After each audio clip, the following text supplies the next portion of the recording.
and back now. We've had our breakfast. Took a bit longer for our food to come out today, but that's okay. The time went really quickly because guess what we're all talking about? Porsche.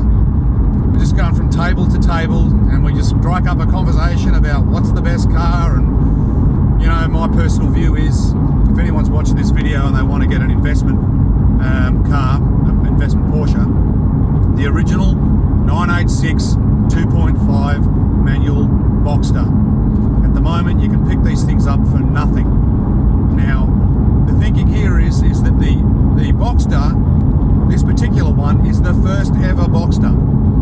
Now, that might not seem like much to most people, and they might think, oh yeah, but the 987's better, and the 981 was better, and so on and so forth. And that may be true in some respects, but the 2.5 manual Boxster, first of all, has the original motor. It hasn't been bought out, so it'll be a little bit more reliable. Okay, it still has a Nickersill liners, and also it has the dual rail IMS instead of the single rail IMS. Not to mention the fact that it's not overpowered for its drivetrain or its gearbox, although that particular one can take a lot more power.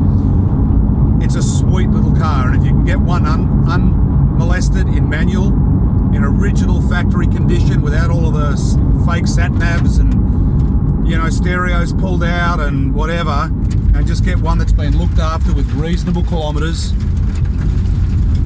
you're going to get a car that you'll be able to keep for a while, enjoy. It makes an absolutely cracking sound. You know, I don't like saying this, but it sounds better than a 718. It's a flat six. It's a 2.5 litre flat six. You got to remember that the original 2.7 litre RS had 157 or 55 kilowatts, which is around the same power as this. People hold that car in high regard for good reason, but the 2.5 manual Boxster, although it might not be super fast off the line, is a sweet little car, and there are ways to increase the power. So my advice is, if you've got one in the market that you can get your hands on, and it's in the condition I just described, then buy it.